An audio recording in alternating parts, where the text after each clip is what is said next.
Encyclopedia.zone. My name is Dr. Don Jolly. I am the editor-in-chief of Encyclopedia.zone, the internet's premier home for literary shitposting. New issue coming very soon, the Quarantine Fun Zone, featuring stories about the quarantine and about anything other than the quarantine.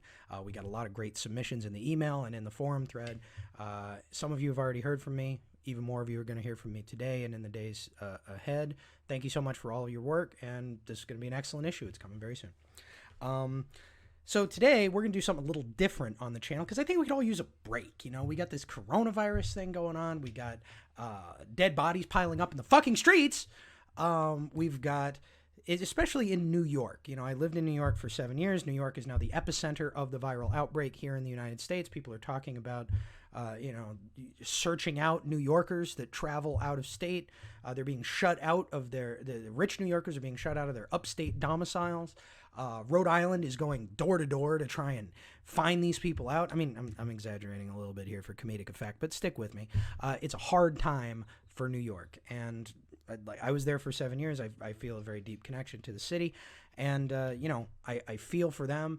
I think we could all use a break right now, especially you New Yorkers out there. That's why we're going to take a moment to watch a video. This is going to be the first Encyclopedia Zone reaction video. I'm going to react to a video message that was attached to an email by Allison Green sent out to the student body of New York University's Tisch School of the Arts. I don't have the exact date on when this first video was sent out. It was prior, however, to the 22nd of March. So let's take a look at what Allison Green has to say about New York University and specifically the Tisch School of the Arts response to the coronavirus epidemic. Okay, here we go. Here comes the sun. It's all right. We will be together online, in hearts, and once again, in person. Until then, take care. Stay healthy. Here comes the sun. Here comes the sun. No. It's alright. No, it isn't. It's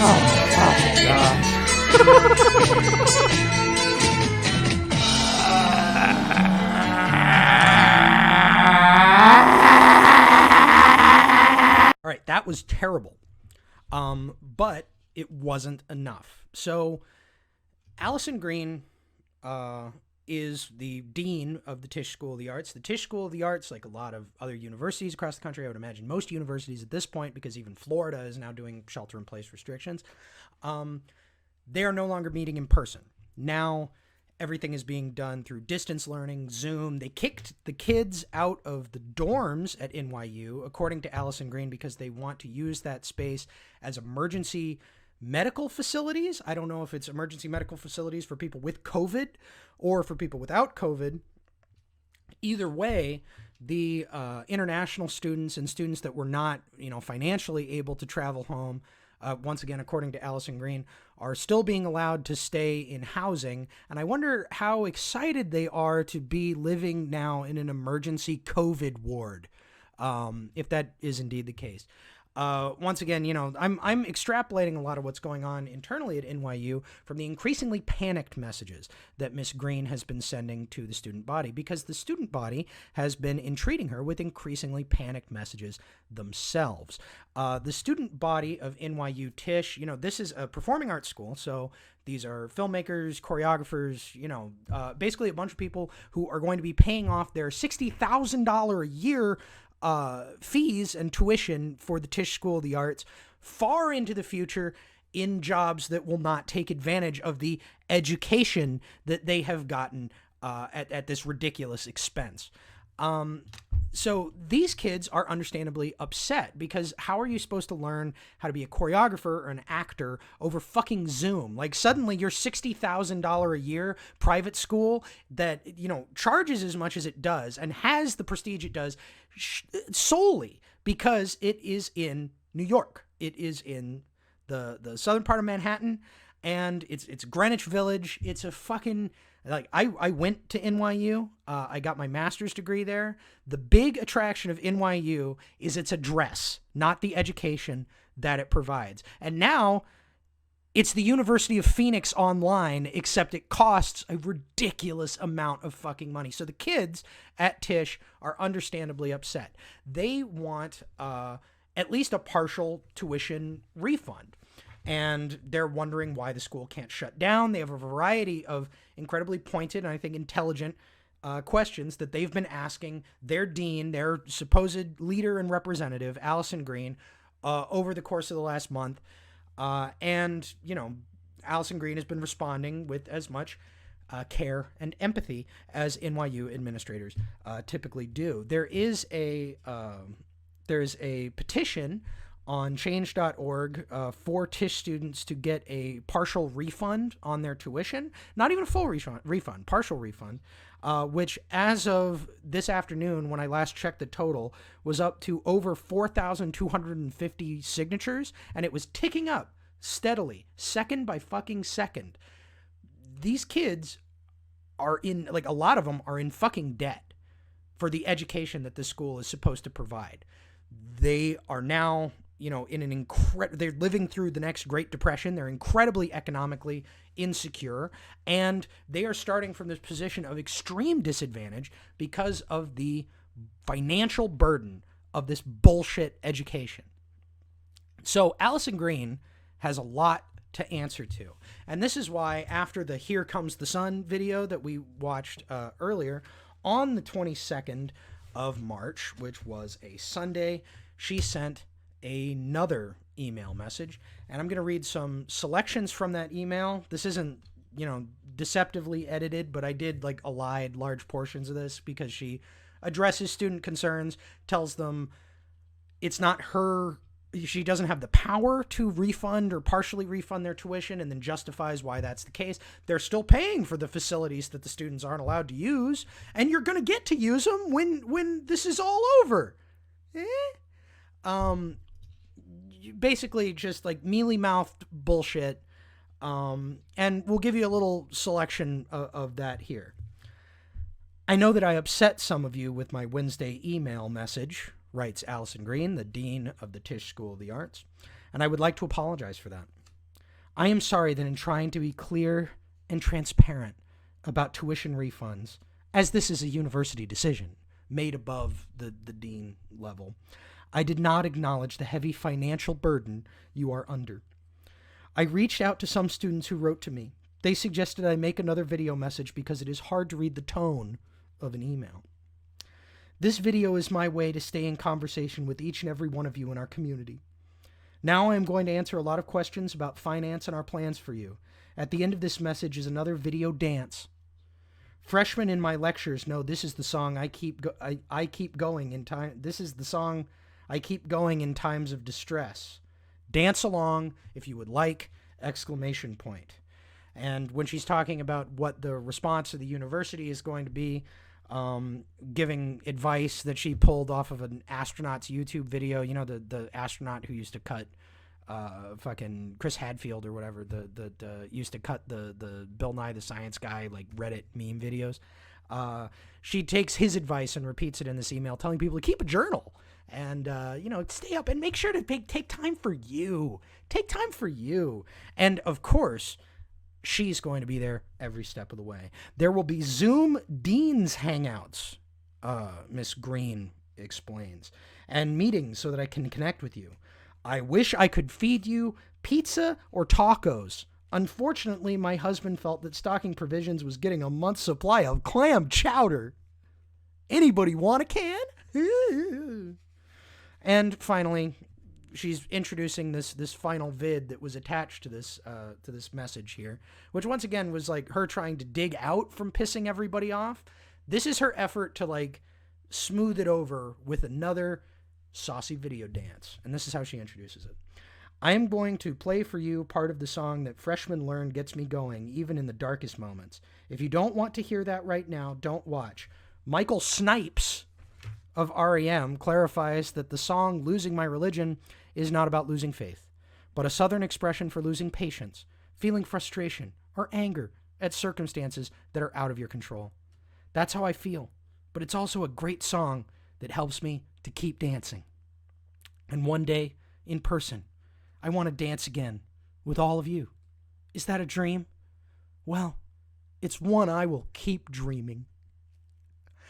And so this is the video that she sent out to heal the souls of students that are extremely upset that they are now paying $60,000 a year for Zoom classes in acting and choreography. Here's Miss Allison Green and another reaction video.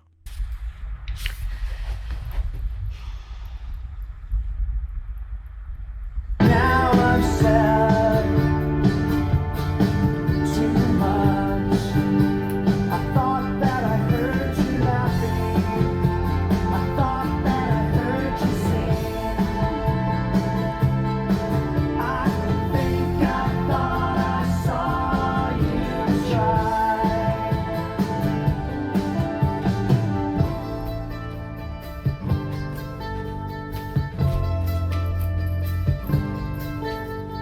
That was just a dream. That was just a dream. That's me in the corner. That's me in the spotlight, losing my religion, trying to keep up with you, and I don't know if I can do it. Oh no, said too much. I haven't said enough. I thought that I heard you laughing. I thought that I heard you sing. I think I thought I saw you try. But that was just a dream. Try, cry, why try? That was just a dream. Just a dream. Just a dream.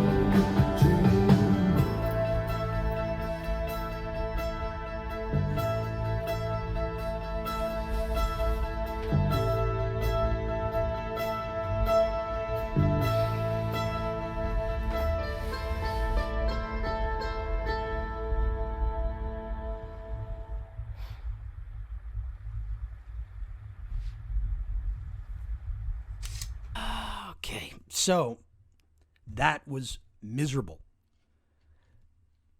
The New York Times wrote about this. I think the Tuesday following the release of the video, and this is Anemona Hartkolis writing in the New York Times. She's talking about the responses of a number of college deans to the COVID epidemic. How the dean of Harvard had to, or top administrator at Harvard, I can't remember exactly, but he had to admit that he had COVID to the student body. And this is how she talks about Miss Green's video. Allison Green, dean of New York University's Tisch School of the Arts, twirled, swung her hips, and ended with her hands crossed over her chest. In a 2+ minute dance video she sent to students on Sunday, Miss Green, a choreographer, displayed defiance, joy, confusion, sadness, and solidarity.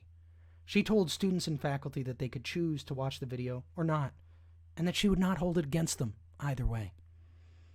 The video had thousands of views by the next day.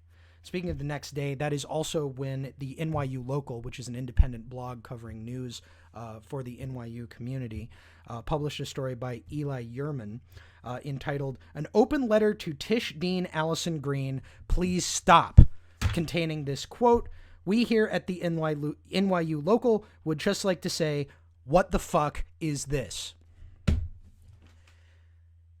This has been interpreted as an let them eat cake moment.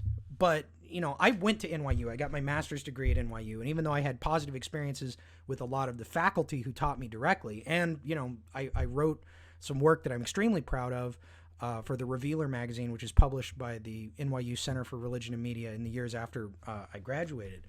I came away from my experience at NYU with an extremely negative perception of that institution, and especially the administrators who run it, because it is not an institution that is driven by its professors, it's driven by its administrators. And this thing with Allison Green, like this is a lot of people who don't go to NYU or aren't aware of its internal politics have been responding to this Allison Green video because it is nightmarish. I mean, kids are on the fucking streets. People are dealing with like rubber meets the road problems here. Bodies are being carted into refrigerated FEMA trucks in her fucking city by forklift. Like, this is a bad fucking time to be playing with this namby-pamby bullshit. But I think it's all that this woman can do. That's her fucking function. It's her role. So, like I said, I went to NYU, and in 2013, there was a vote of no confidence against the president of the university, John Sexton, over his NYU 2031 plan, which was this massive expansion of real estate holdings in Lower Manhattan. Like I said, the thing that is attractive about NYU is its address, and they keep acquiring more and more of them. They spread like a cancer through the village, smoothing it all out, making it all tame and under control and touristy. I mean, there's a lot of factors that are fucking New York real estate and making Manhattan into a Disneyland version of itself. But NYU is one of the main culprits. And over their, excuse me, I think I got the bug. Over their fucking expansion plans, there was a tremendous amount of dissonance between the professors and people in the local community and the administration, supported by the big New York papers who were all in favor of the massive NYU expansion. You know, it was going to pull more money into the city. It was going to be good for everybody, blah, blah, blah. There was this big shit fight, and it crescendoed with a vote of no confidence against President Sexton. Now, John Sexton was a controversial figure. He was also controversial because his big initiative, the thing that he was really invested in, was the Global Network University, which is essentially taking the NYU name and exporting it to foreign countries like the United Arab Emirates, where the Emirati government completely bankrolled the construction of quote-unquote NYU Abu Dhabi, which was built, by the way, by workers who were essentially slave labor, whose passports and visas were seized when they began working on the projects and worked under incredibly rough conditions, were essentially held hostage until the project was completed. The commencement speech, the first commencement speech at NYU Abu Dhabi, was given by Bill Clinton, who offered a full-throated defense of globalism, which I think is it just aged fantastically. It's looking really good now, isn't it? They built an NYU campus in Shanghai. John Sexton was a shady motherfucker. He was involved in a lot of fucking nightmarish stuff. Like, the university for him was a cover for involvement in the world of big money, big politics. You know, it was his entree to the stage of global power. And under him, education was not the focus of New York University. It was all about flash. It was about selling kids this experience, this sort of tourist experience of, like, you know, you get to live in New York, dude. Oh man, you're gonna be a real New Yorker. You're gonna be living here, but like, it's not that scary because like NYU's gonna take care of you, dude. Like, oh man, we're gonna love you. We're gonna feed you tacos. Like, that's the thing that really sticks out to me about Allison Green's letter, is this phony care. Like, as the dean of Tisch, her job is essentially to be a prostitute parent. You pay your ridiculous $60,000 tuition. You go into debt for this. And in exchange, the institution pretends to care about you. They pretend that they want to hold you close. And, you know, she says in this letter that the faculty and staff of NYU are your fiercest advocates, and they always will be. Bull fucking shit. You are paid to fake love and devotion. You know, you are paid to fake affection in the manner that a whore is. And the thing that you do is, like, you essentially, you're a babysitter for young adults. You know, they're moving out of their home for the first time. They're going to this, you know, very exciting urban center. Once again, they're paying for New York more than they're paying for university. And you're that rock of solidity. Like NYU makes a big deal about health and wellness and spiritual well-being and, you know, self-care and all of that fucking namby-pamby bullshit that Miss Green is talking about in her letter, because that's the function of the university, is essentially to be a kind of extremely expensive post-secondary education daycare. And in exchange for this experience of like phony care and phony caring and the experience of being in New York, you go into such a ridiculous amount of debt if you're any kind of like middle income student that you spend the rest of your life doing exactly what people like Allison Green want you to do because you're in debt and you have no choice. You've essentially sold yourself into debt slavery for this pigged-in phony experience of somebody giving a shit about you and truly taking your point of view seriously. College, the university system in this country, run by administrators for profit, you know, in this way, is selling a fantasy. It's not preparing you to take your place in the world. And the people who actually do move out of the university system and assume some position of prominence in the world are vastly in the minority. They don't prepare, and you know, I don't think the university needs to be a job training program, but like NYU is so far from being any kind of preparation for the world that lies outside of the university that I think it's just a fucking nightmare. And I bring up John Sexton because I had this experience in 2013 where, you know, I was a master's degree student, and I went to a dinner with the dean event. This was shortly before the vote of no confidence, I think, or maybe slightly after. And he did these things once a month, like Allison Green's Zoom hangouts. I went to a Meet John Sexton, president of the university event. On the way there, I was dressed in my little suit, you know. I just like everybody else, I went to NYU for graduate school, which is a little different than going for undergrad, but I saw enough undergrads there that I kind of got what they were being sold. And what they were being sold was this sort of safari in New York / phony parenting experience. It wasn't about education. It was about instruction in how to hack it in the upper middle class. And it was an opportunity to, you know, be in this very exciting urban center. And I was walking through Washington Square Park, and who did I see but John Sexton coming from the other direction. He was dressed in a business suit, looked tired, you know, president of a university, president of a major university. He's got Bill Clinton on line one, you know, he's got to talk to the Emiratis, he's got to talk to the Chinese about the Shanghai campus. It did not surprise me to see him looking professional and overworked. So I went to the NYU club, which was where the dinner was being held, and it was in an upstairs like antechamber. They had duck, they had you know, wine, you know, it was a pretty nice spread. And I'm sitting there with the other students, and like everybody's a little bit nervous because, like, you know, I'm there with undergrads, I'm there with other graduate students, like people from all kinds of different departments all over the university, and we were all feeling the same thing because, like, you know, I went to NYU mostly because I wanted to go to New York, and I did end up getting some good education out of the NYU Center for Religion and Media. I paid way too much for that education. I paid a staggering amount that I am never going to be able to pay back. And, you know, and while I was there, though, I did get an education in exactly what the uses and means of the modern university education are, which is to say that there's not a lot of them. It's essentially a sham.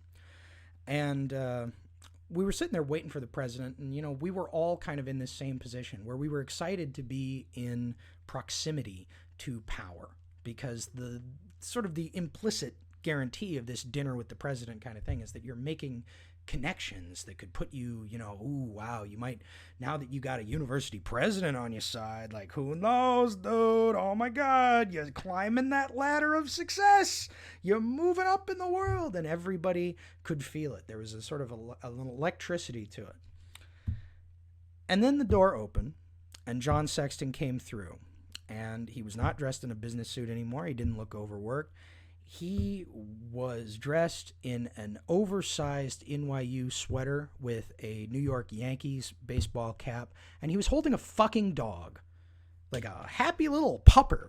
He was like, woohoo, yeah, oh God, nice to see you guys. I was just out for a walk. Wow. And he acted like a fucking clown through that whole dinner. He put on this fucking performance of, I'm the relatable guy. I'm just the regular Joe from Brooklyn. Hey, what's going on, kids?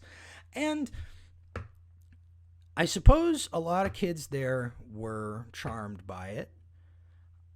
Certainly nobody, myself included, felt capable of asking this clown man about the vote of no confidence or about NYU Abu Dhabi, because it didn't even really feel like he was there.